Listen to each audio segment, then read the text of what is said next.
Ramadan itu bukan sekedar fikih. Ramadan itu bukan hanya sekedar momentum yang berulang. Ramadan itu bukan hanya sekedar tilawah, dan Ramadan bukan hanya sekedar qiraah. Ramadan itu karunia besar. Karena ini merupakan paruh waktu yang Allah favoritkan pada kehidupan manusia. Dan tidak ada amal yang paling menjadi jalan pintasnya kita ke surga kecuali adalah salah satunya Ramadan. لبيك اللهم لبيك لبيك لا شريك لك لبيك لبيك الحمد والنعمة لك والملك لا شريك لك.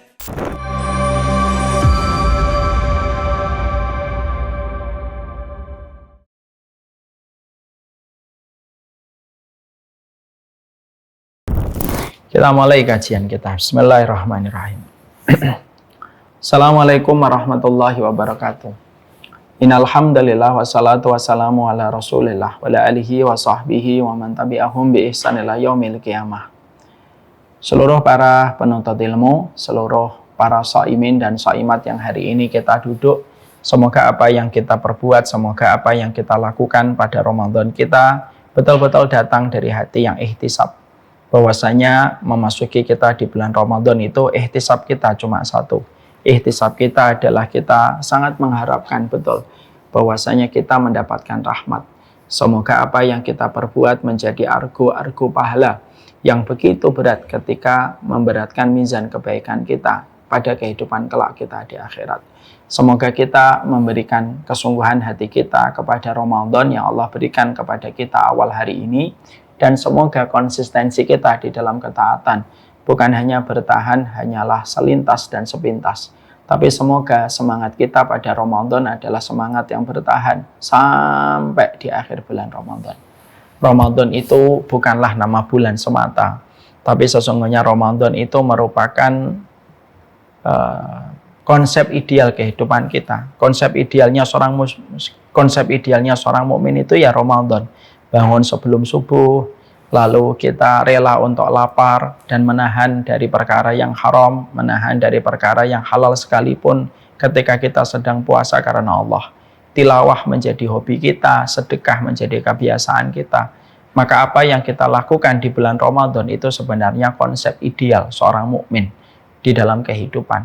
Siapapun yang membawa kehidupannya sebagaimana Ramadan ketika di bulan Syawal, ketika di bulan Dzulqa'dah, ketika di bulan Dzulhijjah, maka pada dasarnya dialah orang yang betul-betul kelak dipanggil pintu Ar-Rayyan. Sekali lagi, sesungguhnya Ramadan itu bukanlah sekedar nama bulan, tetapi Ramadan adalah konsep kehidupan ideal seorang mukmin bagaimana dia menjalani hidupnya. Lihatlah betapa indahnya kita ketika kita di bulan Ramadan. Kita bangun jam 2, kita bangun setengah 3. Lafaz lidah kita sudah isi dengan istighfar kita kepada Allah. Kita lalu membaca tilawah. Tidak ada waktu kosong kecuali kita membuka mushaf. Lalu kita menjalankan banyak aktivitas dari ketaatan. Tilawah kita kerjakan, menahan lapar kita rasakan kenikmatannya. Lalu malamnya kita sholat maghrib. Sebelumnya kita berbuka bersama keluarga bersama. Lalu berdoa bersama. Lalu setelah itu kita menuju kepada sholat isya. Lalu setelah itu kita taraweh. Lalu setelah itu kita tilawah kembali. Lalu setelah itu kita istirahat. Malamnya kita bangun kembali. Betapa indahnya kehidupan kita ketika kita di bulan Ramadan. Inilah Ramadan. Sejatinya bukan nama sekedar bulan. Tapi Ramadan itu merupakan konsep ideal kehidupan kita di dalam menjalani peribadahan dan penghambaan kita kepada Allah. Semoga kita senantiasa diberikan oleh Allah hati kita, jiwa kita, kehidupan kita Ramadan walaupun Ramadan telah meninggalkan kita. Amin insyaallah. Alhamdulillah, tentunya senantiasa kita bersyukur kepada Allah atas setiap nikmat yang Allah hadirkan di dalam perjalanan kehidupan kita. Tentunya kita senantiasa menata betul kesyukuran kita. Karena kehidupan kita tidak akan pernah lepas dari kesyukuran. Sesungguhnya di surga itu ada ribuan derajat dan semua derajat di surga tidak bisa dicapai kecuali ketika kita memiliki 3 perkara. Imam Ibnu Qayyim mengatakan inna fil jannati manzilatun la yanaluha illa bisabri wasyukri waridha. Sesungguhnya di surga itu ada banyak sekali derajat yang Allah janjikan kepada setiap hamba.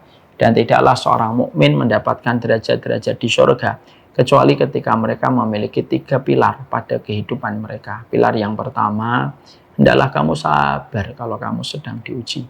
Yang kedua, hendaklah kamu syukur ketika diberikan nikmat. Dan hendaklah kamu ridho dalam setiap perjalanan kehidupan yang kamu lalui ketika mendapatkan takdir, baik takdir itu pahit atau takdir itu manis. Inilah yang menjadikan kita memberikan kesyukuran. Syukur itu akan mendatangkan kepada kita puncak-puncaknya kehidupan orang yang beriman. Karena puncaknya kehidupan orang beriman itu 3. Kita mendapatkan lapang, kita mendapatkan tenang, dan kita pasti mendapatkan berkah. Puncak kehidupan orang materialisme itu apa? Puncaknya orang materialisme itu mereka mendapatkan kekayaan, kemewahan, dan tentunya kekuasaan. Itulah puncak kehidupan materialisme dan kapitalisme. Lihat aja, kapitalisme itu selalu 3. Kalau tidak kaya, kemewahan, dan kekuasaan.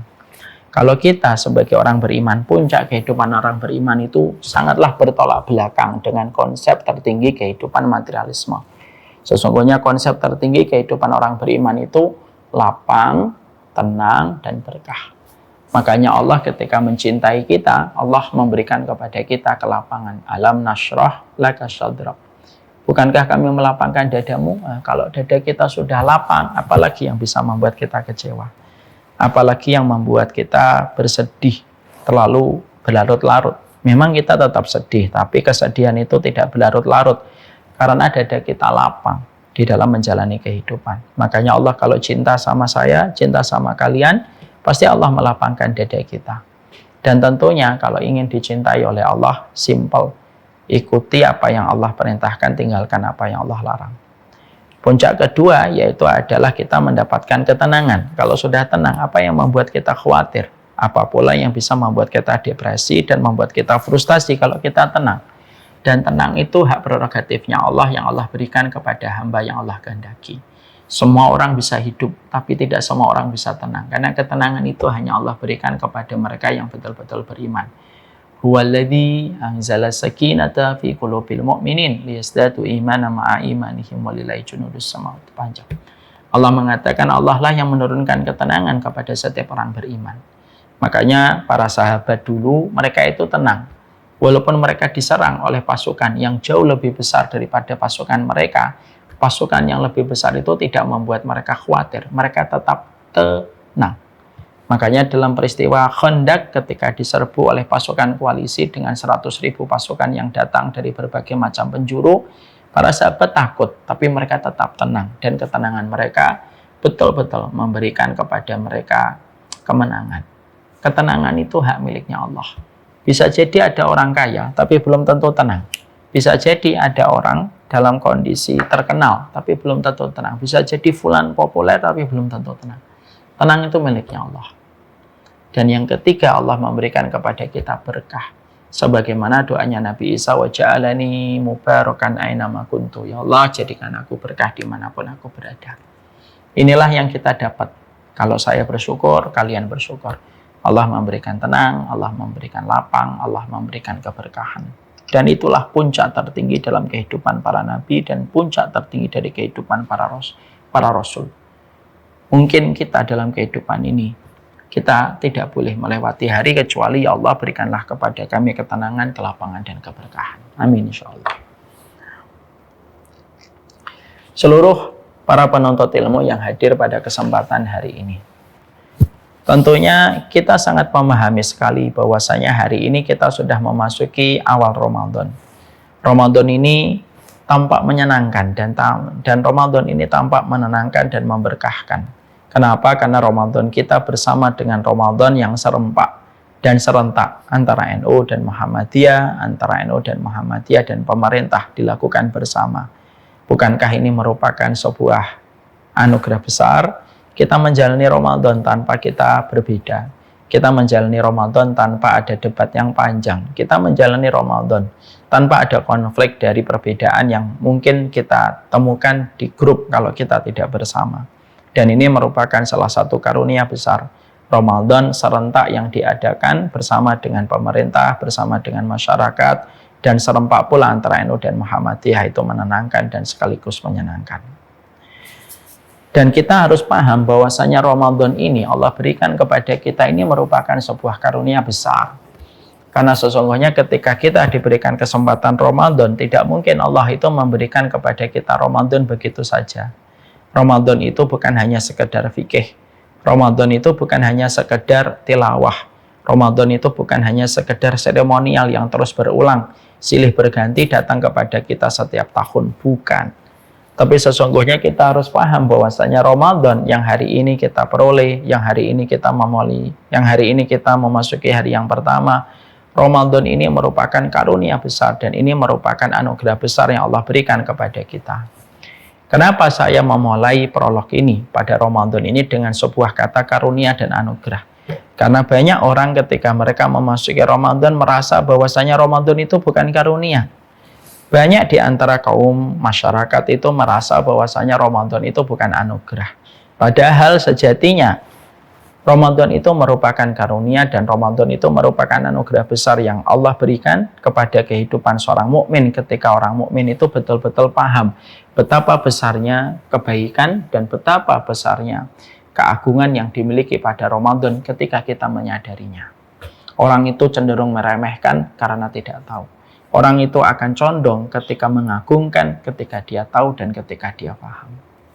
Maka sesungguhnya kita paham Ramadan itu merupakan perkara besar. Karena sesungguhnya kita harus mengerti bahwasanya Ramadan itu merupakan salah satu di antara bulan prime time yang sangat dicintai dan difavoritkan oleh Allah. Para ulama terdahulu mengatakan tidak setiap waktu memiliki kedudukan dan tidak setiap menit memiliki kesamaan. Dan tidak setiap bulan itu memiliki keutamaan yang sama. Karena ternyata sesungguhnya waktu itu berbeda-beda dan tidak sama. Makanya ketika kita istighfar jam 3 pagi itu tidak sama dengan istighfar kita jam 1 siang. Kenapa? Istighfarmu jam 3 pagi itu pada saat ketika Allah turun ke langit dunia. Dan Allah memberikan janji yang sangat manis untuk mengampuni setiap orang yang meminta ampunan pada sepertiga malam. Kita istighfar jam 1 siang tetap memiliki keutamaan. Tapi keutamaan istighfar jam 1 siang tidak sama dengan keutamaan istighfar jam 3 malam. Untuk menunjukkan kepada kita bahwasanya setiap waktu itu memiliki kedudukan dan posisi yang berbeda-beda. Kita tentunya paham bahwasanya kayak negara tercinta Republik Indonesia, tidak setiap bulan memiliki histori untuk negara kita tercinta. Bulan Januari, bulan Februari, tidak ada histori secara khusus untuk negara kita. Tapi bulan Agustus itu memiliki histori yang luar biasa untuk negeri kita tercinta. Makanya bulan Agustus merupakan bulan kemerdekaan. Bulan ini merupakan bulan ketika banyak instansi, banyak kantor, mereka mengadakan upacara, mereka mengadakan perlombaan, mereka mengadakan parade. Itu di bulan Agustus. Kenapa? Karena ini bulan kemerdekaan. Dan itu identik dengan bulan histori untuk negeri tercinta. Tidak salah, bukan hanya upacara yang dilakukan. Bahkan kita juga mendapati dan juga kita mendapatkan bahwasanya di bulan Agustus, narapidana di Cipinang, di Sukamiskin, ataupun di Nusa Kambangan, mereka pun mendapatkan gerasi dan mendapatkan pemotongan tahanan dan remisi ketika mereka di bulan Agustus. Kenapa? Karena histori bulan Agustus yang merupakan bulan kemerdekaan. Ini memberikan kepada kita bahwasanya sama pula dengan waktu. Kita harus paham. Tadi saya mengatakan bahwasanya Ramadan itu karunia besar. Kenapa Ramadan itu merupakan karunia besar? Karena sesungguhnya Ramadan itu merupakan salah satu prime time yang besar yang Allah berikan kepada kita, di mana ketaatan yang kita lakukan di waktu prime time tidak akan sama dengan ketaatan yang kita lakukan di luar waktu prime time. Waktu prime time itu ada berapa, Ustadz, dalam kehidupan kita sepanjang 1 tahun yang kita lewati sebagai seorang hamba? Para ulama itu lalu menerangkan kepada kita ada 3 waktu yang disebut dengan waktu prime time. Ada 3. Yang pertama, yaitu adalah bulan Dzulhijjah, terutama 10 hari yang pertama. Yang kedua adalah bulan Muharram, terutama 10 hari yang pertama. Dan Ramadan, terutama pada 10 hari yang terakhir. Ini merupakan waktu prime time yang luar biasa. Bulan Dzulhijjah identik dengan bulannya Nabi Ibrahim dan Ismail. Bulan Muharram ini bulan kemerdekaan Nabi Musa ketika tirani paling besar yang menghadapinya, mendoliminya, yang bernama Firaun ditenggelamkan. Dan yang ketiga bulan Ramadan. Ketika kita memahami 3 prime time yang luar biasa ini, pertanyaan kita, mana yang paling utama dan menjadi trending nomor 1 di antara 3 keutamaan ini? Para ulama lalu berkata, hampir sebagian besar mengatakan yang paling utama adalah waktu prime time di antara yang trending di antara 3 itu terletak kepada 10 hari terakhir di bulan Ramadan, terutama bulan Ramadan secara keseluruhan. Itulah trending nomor 1 di antara yang paling utama. Nomor 1-nya. Dimana ketika kita bertransaksi, melakukan ketaatan, karena kita ini kan pedagang. Amal ketaatan kita itu merupakan barang dagangan kita. Allah itu pembelinya dan alat tukarnya adalah surga seluas langit dan bumi. Setiap transaksi ketaatan yang dilakukan di bulan Ramadan memiliki nilai yang sangat besar yang tidak akan sama ketika kita melakukan ketaatan itu di luar waktu prime time dan di luar bulan Ramadan. Dan Ramadan itu menempati trending nomor 1.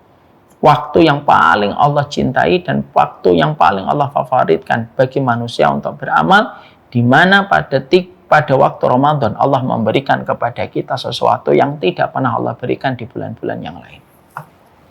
Makanya tidak salah kalau Imam Ibnu Qayyim lalu mengatakan di dalam kitabnya Zadul Ma'ad. Beliau mengatakan di dalam kitab Zadul Ma'ad, kalaulah manusia mereka berada di dalam kubur, lalu mereka diberikan kesempatan untuk bangun dari tidurnya dan dihidupkan kembali. Sesungguhnya para penghuni kubur itu tidak ingin dibangkitkan di sembarang waktu. Kalau mereka bisa memilih, mereka pasti memilih bulan Ramadan untuk dibangkitkan dari kubur mereka. Kenapa? Saking begitu dahsyatnya Ramadan itu mereka ketahui dapatnya dan dampaknya dalam kehidupan barzah mereka yang menjadikan akhirnya para penghuni kubur pun memilih Ramadan kalaupun mereka diberikan kesempatan untuk bangkit kembali. Kenapa? Saking dahsyatnya Ramadan ketika Allah berikan kesempatan kepada kita memasukinya hingga nanti akhir Ramadan kalau Allah mengizinkan. Maka inilah yang disebut dengan trending nomor 1. Kenapa? Di antara 3 prime time ini yang paling trending itu adalah Ramadan. Sebagian ulama mengatakan karena setidaknya ada 2 pertimbangan. Yang pertama, yaitu karena sesungguhnya Ramadan itu memberikan kepada kita support ketaatan yang tidak pernah kita dapatkan di luar bulan Ramadan sekalipun. Walaupun di bulan Dzulhijjah dan di bulan Muharram sekalipun. Apa 3 support ketaatan yang Allah janjikan kepada manusia di bulan Ramadan yang Allah tidak berikan kepada bulan yang lainnya? Bahkan tidak Allah berikan di bulan Dzulhijjah dan Allah tidak berikan kepada bulan Muharram. Apa 3 support ketaatan itu, Ustaz? Para ulama mengatakan yang pertama, karena pintunya surga itu dibuka, pintu neraka itu ditutup, dan setan itu dibelenggu. Maka ini merupakan support ketaatan yang sangat teramat istimewa karena Allah berikan sekaligus hanya ketika di bulan Ramadan. Bulan Dzulhijjah, bulan yang utama, tapi 3 support ketaatan itu Allah tidak berikan di bulan Dzulhijjah. Bulan Muharram itu bulan yang mulia, betul, bulan yang sangat mulia. Tapi Allah tidak berikan 3 support ketaatan itu di bulan Muharram. Allah hanya berikan 3 support ketaatan yang tadi saya sebutkan. Dibukanya pintu surga, ditutupnya pintu neraka, dibelenggunya setan itu hanya di bulan Ramadan. Makanya tidak mengherankan kalau kita menjumpai bagaimana aroma ketaatan itu sangat terasa dalam kehidupan manusia ketika Ramadan itu datang. Makanya persiapan orang ketika menyambut Ramadan itu tidak akan sama dengan persiapan orang menyambut Dzulhijjah dan Muharram. Kenapa? Ya bagaimanapun persiapan hamba yang beriman menyambut Ramadan itu lebih istimewa daripada menyambut persiapan Dzulhijjah dan Muharram. Kenapa? Pintu surga dibuka, neraka ditutup, dan setan itu betul-betul dibelenggu. Ya? Makanya akhirnya kita menjumpai bagaimana kerasa sekali. Ya. Bagaimana masjid mereka ngecat kembali dindingnya, membersihkan membersihkan karpetnya gitu. Kita juga jumpai bagaimana orang itu langsung terasa ketaatan. televisi ketika bulan Ramadan berbeda sekali dengan acara TV sebelum Ramadan. Dan kita mendapati sampai orang bermaksiat pun ketika pas Ramadan pun mereka bermaksiatnya pun malu ketika bermaksiat di bulan Ramadan. Kenapa? Sangat terasa sekali semua ketaatan ini. Bahkan orang yang tidak pernah datang ke masjid pun ketika di bulan Ramadan datang ke masjid. Bahkan orang yang mungkin biasanya tidak pernah tilawah ketika di bulan Ramadan itu dia tilawah. Kenapa? Semua ini begitu terasa datang, mengalir ketika Ramadan itu datang. Ya karena support ketaatan yang luar biasa ketika Allah bukan hanya membuka surga tetapi menutup neraka dan membelenggu setan. Makanya luar biasanya adalah sampai ada satu kaidah di dalam perkataan para ulama. Para ulama sampai mengatakan faman hurima faqad hurima anil khairi kullah. Makanya sampai kita menjumpai dan kita mendapatkan barang siapa yang diharamkan, barang siapa orang yang diharamkan dari ketaatan di bulan Ramadan, seakan-akan dia diharamkan dari semua ketaatan di luar bulan Ramadan. Kalau di bulan Ramadan saja dia tidak bisa melakukan ketaatan. Ini teguran untuk kita. Ini kita menunjuk hidung kita. Karena musuh kita di bulan Ramadan itu ya diri kita sendiri. Bahkan syaitan pun dibelenggu. Sebagian ulama mengatakan kekuatannya itu diambil sebagian besar oleh Allah pada waktu bulan Ramadan. Makanya sampai akhirnya kita tadi mengetahui siapapun yang diharamkan dari ketaatan di bulan Ramadan, seakan-akan dia diharamkan dari ketaatan itu di luar bulan Ramadan. Artinya, kalau ada di antara kita di bulan Ramadan, kok tidak sampai khatam Al-Quran? Maka pertanyaannya itu simpel. Terus di bulan mana lagi kamu akan khatam Al-Quran kalau di bulan Ramadan kamu tidak khatam Al-Quran?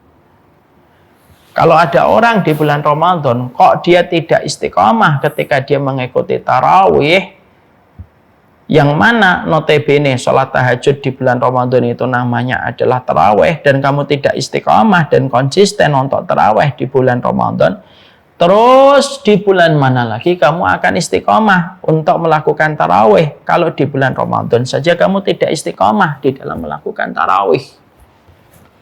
Kalau ada orang di bulan Ramadan kok tidak dermawan dan masih pelit, padahal di bulan Ramadan pintu surga dibuka, neraka ditutup, dan kamu tidak istiqamah di dalam kedermawanan, terus di bulan mana lagi kamu akan dermawan kalau di bulan Ramadan saja kamu tidak dermawan? Itu memberikan kepada kita satu arti betul, bahwasanya kalau ada orang ketika mereka tidak bisa melakukan ketaatan, sedangkan semua support ketaatan itu sedang dibukakan oleh Allah untuk manusia, berarti orang itu parah sekali. Sampai ketaatan di bulan Ramadan pun tidak bisa dia lakukan. Ibaratnya kalau ada orang ketika sholat di depan Ka'bah, kok dia tidak mampu khusyuk dan tidak mampu meneteskan air mata, padahal dia sholat di depan Ka'bah, kok dia tidak mampu khusyuk dan tidak mampu meneteskan air mata, maka para ulama mengatakan kalau kamu sholat di depan Ka'bah, kok kamu tidak khusyuk, terus di tempat mana lagi kamu akan khusyuk kalau di depan Ka'bah saja kamu tidak khusyuk? Ya. Jadi ini merupakan perkara untuk melihat kepada diri kita. Makanya kalau ada orang ketika di bulan Ramadan kok masih melakukan kemaksiatan, dan ketika di bulan Ramadan dia masih melakukan dosa-dosa besar, maka memang betul setannya kan dibelenggu. Kenapa dia melakukan dosa besar? Ya karena dialah setannya. Karena Ramadan itu akan menyibak diri kita, apakah diri kita itu telah melampaui batas sampai setan tumbuh pada diri kita, ataukah setan itu tidak ada pada dirinya. Setan itu diambil dari kata syatona, yang artinya itu ba'uda. Sesuatu yang jauh dari rahmat itu namanya setan. Sesuatu yang jauh itu namanya setan. Dan kalau ada orang ketika mereka bermaksiat, ketika di bulan Ramadan, padahal setan lagi dibelenggu, padahal dikatakan pula bahwasanya neraka ditutup, surga lagi dibuka gitu, kok dia masih bermaksiat? Lah terus siapa yang menggoda dia untuk bermaksiat? Bukan menggoda, dialah setan. Karena Ramadan itu akan menyibak diri kita, ini setan atau tidak setan. Itu kata para ulama sebagian, sebagaimana dijelaskan oleh Imam Ibnu Hajar. Makanya betul kalau akhirnya Sebagian ulama mengatakan kalau kita ingin mengetahui apakah hati kita ini kotor ataukah hati kita ini bersih gitu. Cara untuk mengetahui apakah hati kita kotor ataukah hati kita bersih itu salah satunya dengan sebuah alat detektor, yaitu adalah bagaimana ketika kita menjalani Ramadan. Kalau ada orang ketika dia bermaksiat di bulan Ramadan berarti fix dan confirm. Kalau ada orang ketika menjalani Ramadan kok dia masih bermaksiat, masih melakukan zina, masih melakukan riba, masih melakukan aktivitas-aktivitas dari dosa-dosa besar, berarti fix dan confirm. Bukan setan yang salah pada hidupnya, tapi dialah telah menjadi setan pada hidupnya sendiri ketika dia sudah melampaui batas. Ya. Inilah yang menjadikan kita akhirnya memahami betul. Inilah Ramadan. Jadi Ramadan itu sebenarnya kita sedang berkompetisi dengan diri kita sendiri. Ya. Sehingga sekali lagi kalau kita tidak mampu untuk memaksa hawa nafsu kita di dalam ketaatan padahal pintu surga sedang dibuka, neraka ditutup, berarti itulah yang melampaui batas yang ada pada diri kita. Sehingga akhirnya disinilah kita paham sekali lagi. Saya menarik kalimat yang tadi saya sampaikan di awal. Ramadan itu bukan sekedar fikih. Ramadan itu bukan hanya sekedar momentum yang berulang. Ramadan itu bukan hanya sekedar tilawah dan Ramadan itu bukan hanya sekedar tilawah dan Ramadan bukan hanya sekedar qiraah. Ramadan itu karunia besar. Karena ini merupakan paruh waktu yang disebut dengan prime time dan ini merupakan paruh waktu yang Allah favoritkan pada kehidupan manusia. Dan tidak ada amal yang paling menjadi jalan pintasnya kita ke surga kecuali adalah salah satunya Ramadan. Setiap jalan ada jalan pintasnya. Kalau kita menuju Bintaro ada jalan pintasnya. Kalau kita menuju Bandung ada jalan pintasnya. Kalau kita menuju ke Surabaya ada jalan pintasnya. Surga pun ada jalan pintas. Dan sesungguhnya jalan pintas manusia menuju surga itu apa? Jalan pintas manusia menuju surga itu ya Ramadan itu. Amal yang kita lakukan di bulan Ramadan itu jalan. Semuanya merupakan shortcutnya kita ketika menuju kepada rahmat. Karena argo pahala manusia ketika dia melakukan amalan di bulan Ramadan, argo pahalanya itu sangatlah besar. Saking begitu besarnya, Allah tidak pernah menceritakan berapa kali kelipatan yang Allah janjikan. Saking gedenya argo pahala kita dilipat gandakan oleh Allah. Makanya dalam hadis qudsi Allah cuma mengatakan apa? Wassawmuli wa ana ajzi bihi.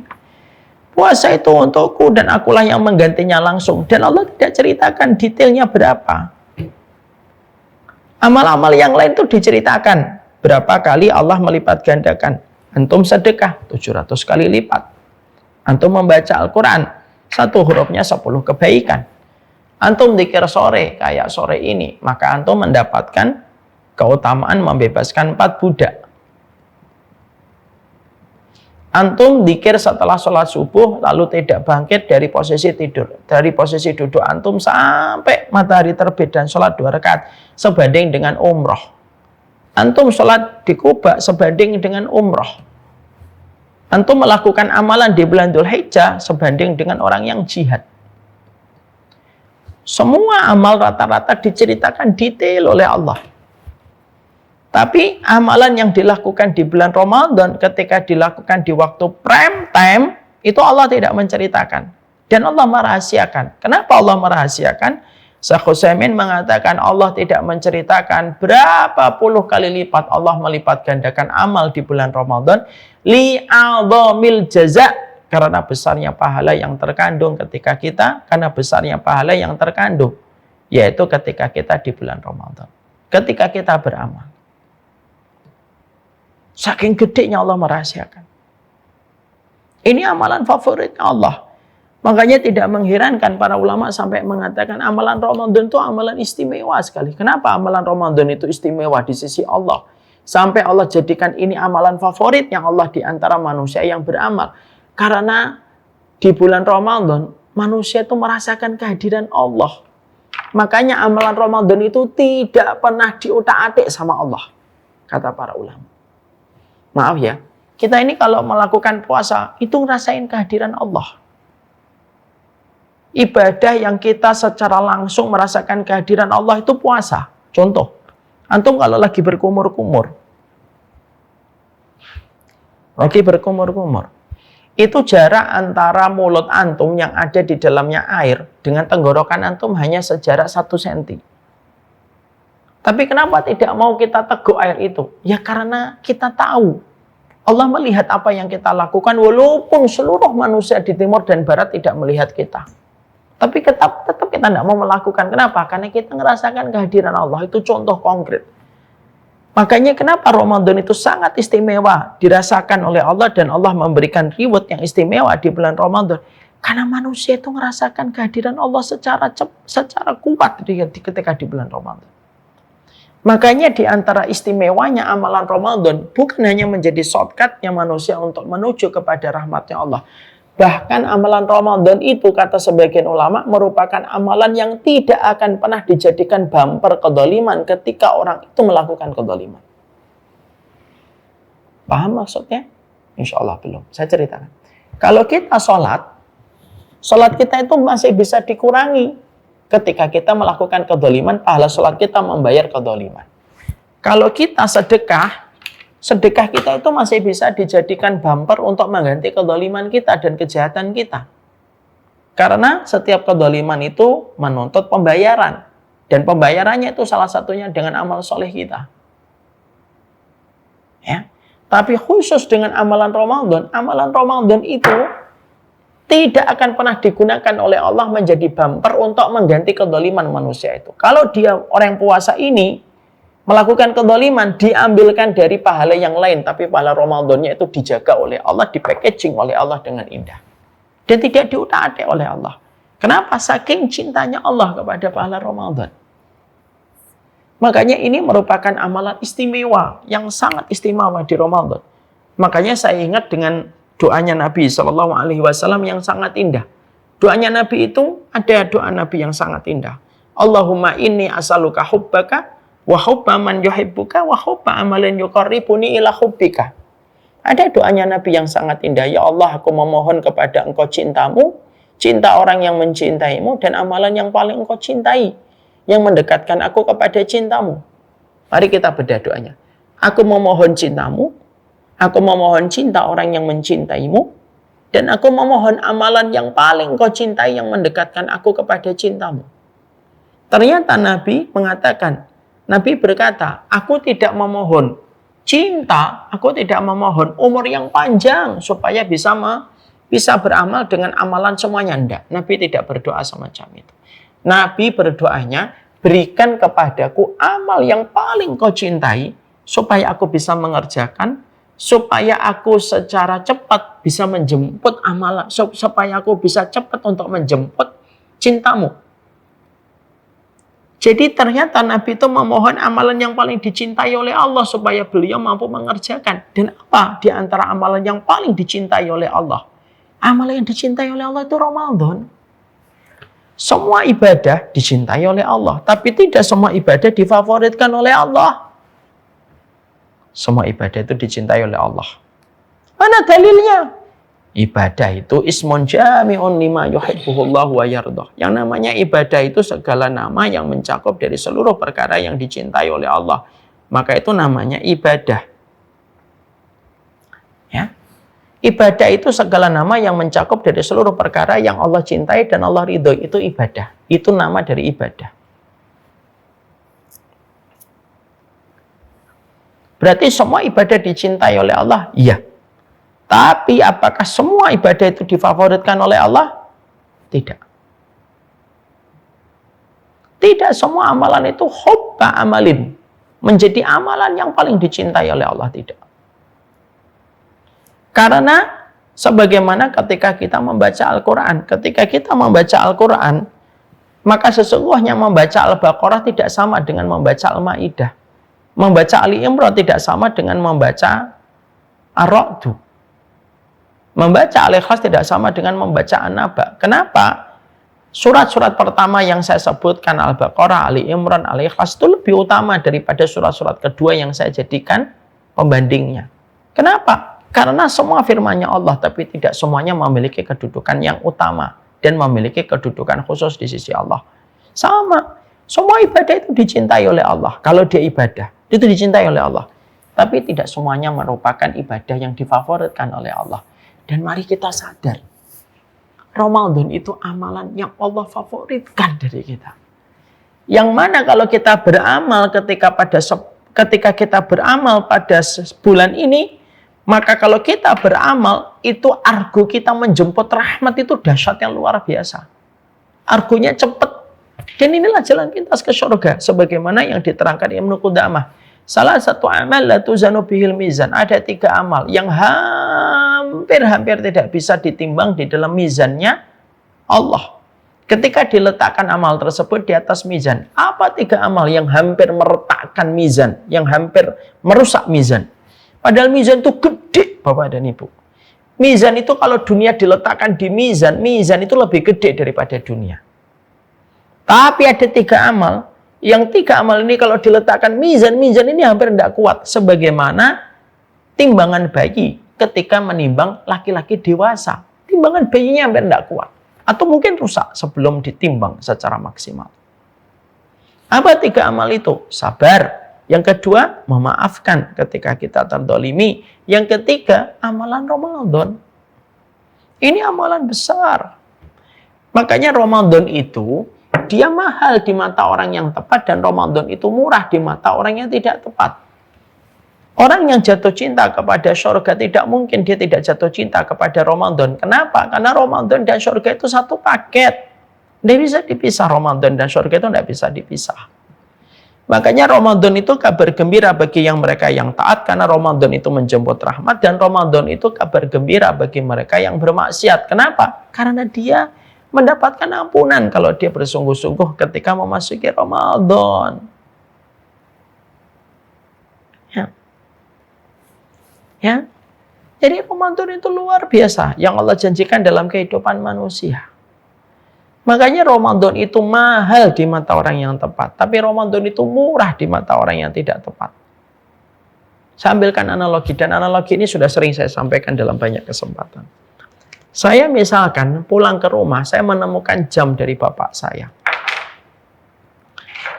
Jam ini ternyata saya temukan di lemari bapak saya, ternyata jamnya adalah jamnya kakek saya. Ada tulisan dari bapak saya, jam tercinta dari bapak terkasih, berarti dari kakek saya.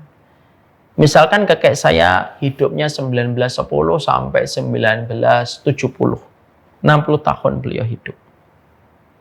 Ketika saya menemukan jam itu, saya ingin tahu berapa harga jam ini menurut orang yang ada di luar rumah. Pasti orang memberikan harga beda-beda. Ketika saya ketemu tukang loak akan mengatakan, nah ini 100.000 nih, plus kerupuk 2 bungkus. Ya 100.000. Saya tanya sama bapak-bapaknya ngeliatin, wah ini 200.000. 200.000. Saya ketemu sama tukang jam di pasar, tukang jam ngeliatin, wah ini mah jam kuno, ini lumayan nih, 500.000. Mentok 500.000. Lalu saya penasaran. Saya ketik dong kolektor jam, history, vintage gitu. Yang paham tentang history. Keluar nama seseorang, saya temui. Pak, kira-kira jam ini harganya berapa Pak? Dilihatin, wah ini jam lama ini. Ini cara ngelihatnya pun beda, pakai alat. Mungkin diciumin untuk melihat sensasi bau sejarahnya gitu. Lalu dia berkata ini jam 1947 ini. Dibuatnya 2 tahun setelah Indonesia merdeka. Dicoba, masih hidup nggak mas? Coba aja, dimasukkan itu batu. Ternyata masih hidup Pak.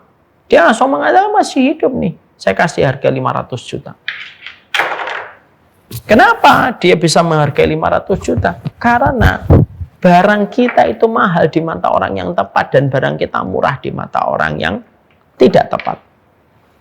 Contoh ini sering sekali dipakai oleh para psikolog. Para psikolog itu mereka sering berkata, tempatkanlah dirimu di mata orang yang mampu menghargaimu, dan jangan tempatkan dirimu di mata orang yang tidak menghargai dirimu. Sama ini. Ini kalau kita tarik benangnya itu sama dengan bulan Ramadan. Sesungguhnya di bulan Ramadan itu sama. Ramadan itu mahal di mata orang yang mencintai surga. Tapi Ramadan itu murah di mata orang yang tidak menetapkan surga menjadi goal hidupnya di akhir kehidupan akhirat. Maka pastikan bahwasanya mata kita itu melihat tepat kepada Ramadan itu sendiri. Ini Ramadan loh. Nggak main-main Ramadan itu. Kita mulai Ramadan kita dengan kita menggugah hati kita, memberikan kesadaran penuh. Kamu ini harus sadar secara penuh, hadir secara utuh. Ramadan itu mahal harganya. Bukan sesuatu yang murah. Kamu dipilih oleh Allah dan saya dipilih oleh Allah untuk hidup sampai Ramadan tahun ini bukan dipilih secara random. Kita dipilih oleh Allah itu pasti karena urusan besar. Ya, dan Allah memberikan Ramadan kita itu bukan hanya sekedar hanya diberi aja. Tidak mungkin Allah memilih kita secara random. Umar minta kasih Ramadan, yang itu kasih Ramadannya itu jangan. Tidak mungkin Allah milih kayak gitu.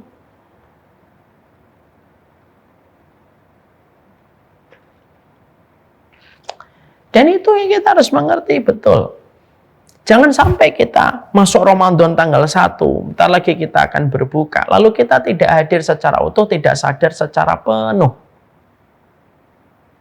Dalam perjalanan kita ketika kita menjalani Ramadan. Ini Ramadan, ini perkara besar yang hadir pada kehidupan kita. Makanya inilah yang menjadikan kita akhirnya memahami betul dahsyatnya Ramadan di dalam perjalanan kehidupan kita. Makanya saya sampaikan, yang kedua yang kita harus pahami Ramadan itu apa? Ramadan itu salah satu di antara sedikitnya amal yang menandingi orang yang berjihad. Sebagaimana dalam satu riwayat yang sahih, ada 2 orang yang datang dari Yaman bersahabat. 2 orang ini kemana-mana bareng, sampai akhirnya ada panggilan jihad.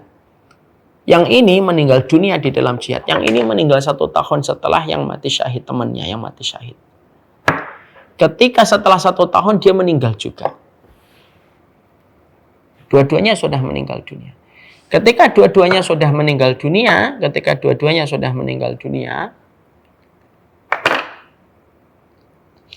maka ada salah satu sahabat yang bermimpi bahwasanya mereka masuk ke surga dua-duanya, tetapi yang ini masuk surga lebih dulu dan ini derajatnya lebih tinggi dibandingkan sahabat yang mati syahid.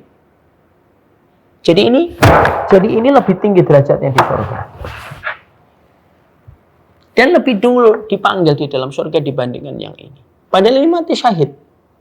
Para sahabat yang menjumpai mimpi itu bingung gitu. Sampai mereka berdatang kepada Nabi dan Nabi bertanya kepadanya, apa yang kamu bingungkan dari mimpimu? Ya Nabi, ada 2 orang. Yang satu mati syahid, yang satu tidak mati syahid. Tapi mati setelah 1 tahun setelah yang pertama. Tapi kenapa kok ini masuk surga lebih dulu dan lebih tinggi derajatnya dibandingkan yang ini? Perhatikan jawaban Nabi. Bukankah sahabat yang ini, yang meninggalnya 1 tahun setelah yang pertama, walaupun dia tidak mati syahid, dia mendapatkan tambahan hidup 1 tahun? Betul. Di dalam 1 tahun itu dia mendapatkan 1 Ramadan? Betul ya Rasulullah. Dan dia mendapatkan tambahan sholat selama 1 tahun? Betul ya Rasulullah. Tambahan Ramadannya 1 dan tambahan sholatnya 1 tahun, itulah yang menjadikan dia derajat yang lebih tinggi daripada yang mati syahid. Apakah kita nggak tergetar hadis ini? Tambahan 1 Ramadannya dan tambahan sholatnya selama 1 tahun, itulah yang menjadikan dia derajatnya lebih tinggi dibandingkan yang mati syahid. Dan Nabi ketika menyebutkan Ramadan dan sholat yang Nabi sebutkan pertama kali itu Ramadan. Waqad adraka bi Ramadan wa shalla fi hasanatan. Ya Rasulullah, dia mendapatkan tambahan 1 Ramadan dan mendapatkan tambahan sholat selama 1 tahun. Tambahan Ramadannya itu dan tambahan sholatnya itulah yang menjadikan dia tinggi derajatnya di surga.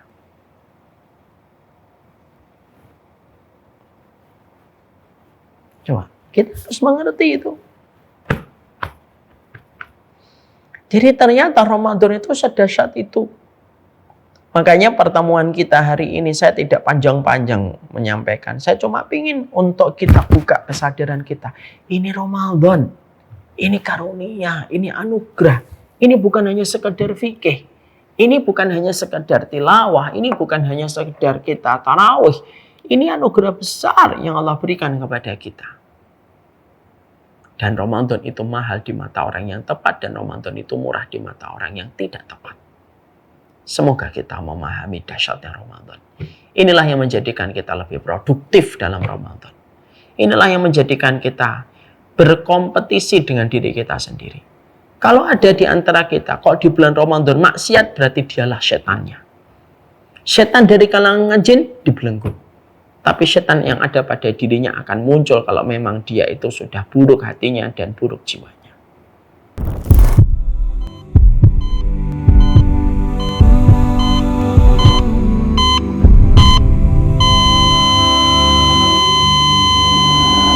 There's a pathway to peace if you want it.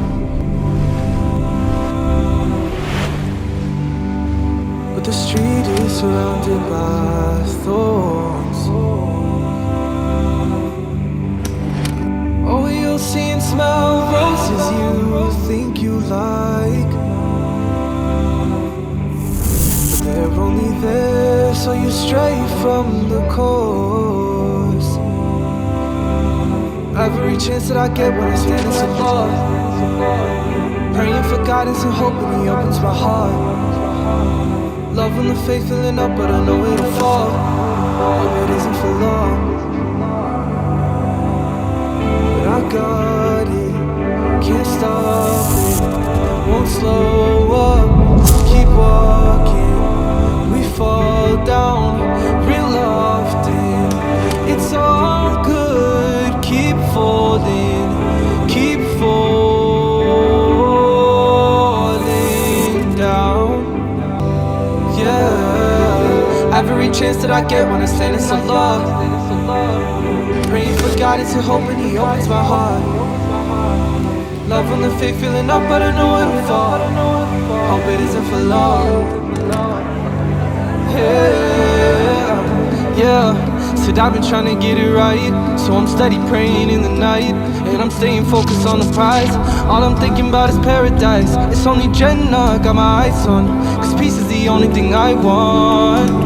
And so I call out, oh Allah, Allahumma anta salam wa minka salam. It's only Jannah, got my eyes on, cause peace is the only thing I want. And so I call out, oh Allah, you are peace, my Lord.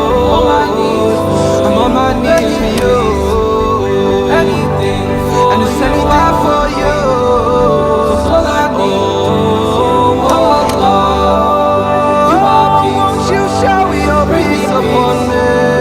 On my knees for you, got me begging me, anything for and it's anything for you. All I need is you, oh Allah.